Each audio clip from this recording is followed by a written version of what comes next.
It's 4 p.m. on a Thursday, and Sewa Nagar market in the Indian capital, New Delhi, is buzzing with activity. For traders in the 7-day-a-week street market, the hours between now and 9 p.m. will be the busiest of their day. By the end of this evening, Madan Lal will have sold more than 6 kilos of dried fruit. Santosh's bangles and cosmetics stall will have been thronged with female customers. And Baba Raju will have shorn and shaved about 50 clients. The market's high standards of cleanliness and its fresh and competitively priced produce have made it a magnet for shoppers from all over the area. But not long ago, things were very different.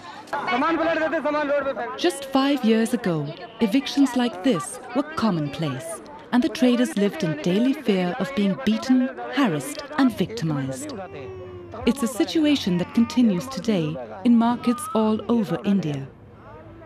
The root cause is the country's archaic trading laws, which mean that 99% of its 10 million street vendors are officially illegal. They're at the mercy of corrupt officials, police and local mobsters who demand bribes and protection money to allow them to trade. Even after yielding to this extortion, their produce and stalls are regularly destroyed or impounded. Change finally came to Sewa Nagar. An illegally licensed market was negotiated when the traders gained the recognition of government officials. The remarkable transformation illustrates how poor and marginalized people can earn an honest living through their own hard work. The Commission on Legal Empowerment of the Poor is a new global initiative that aims to help people who live and work without legal rights. The market was an inspiring example for Executive Director Naresh Singh when he visited in early 2007. In India, it's estimated that fewer than 7% of workers have legal protection for their assets or basic labor rights. And this situation is replicated throughout the developing world. The grassroots campaign to transform Sewa Nagar market was led by Madhur Kishwar of Manushi, a Delhi-based action group.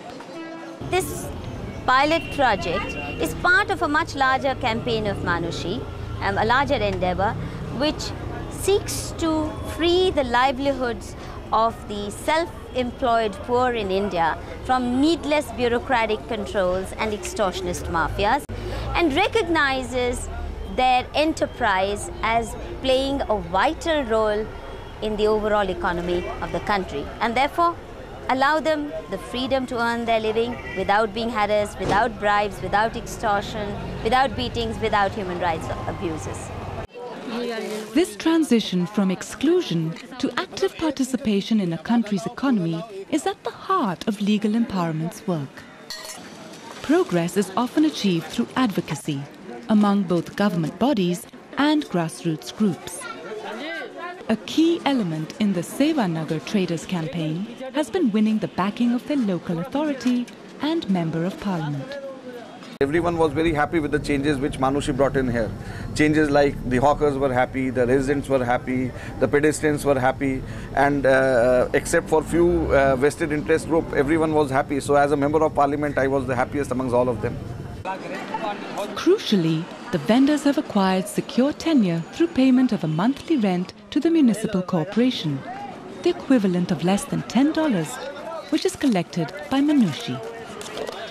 कि हम एक पैसा दे रहे हैं जो सही जगह दे रहा हूँ, जो सरकार को जा रहा है सीधा, उसके बाद वो विकास के भी काम में आता है और रिश्वतखोरी से भी बचना पड़ रहा है। सबसे अच्छा कि मैं कम से कम कमा रहा हूँ तो मेरा पैसा जा रहा है। This model market has proved to be a win-win situation for the local authorities, traders and shoppers too. Its success demonstrates a basic truth. When people are given secure rights to land and to do business without fear of eviction or abuse, they invest and plan for the future. And when public officials recognize the benefits of empowering the poor, everyone wins. The Commission on Legal Empowerment of the Poor is working with high-level policymakers to champion new efforts to legally empower groups like the traders of Sevanagar. If you or your organization seek to have a voice on these issues, the Commission would like to hear from you.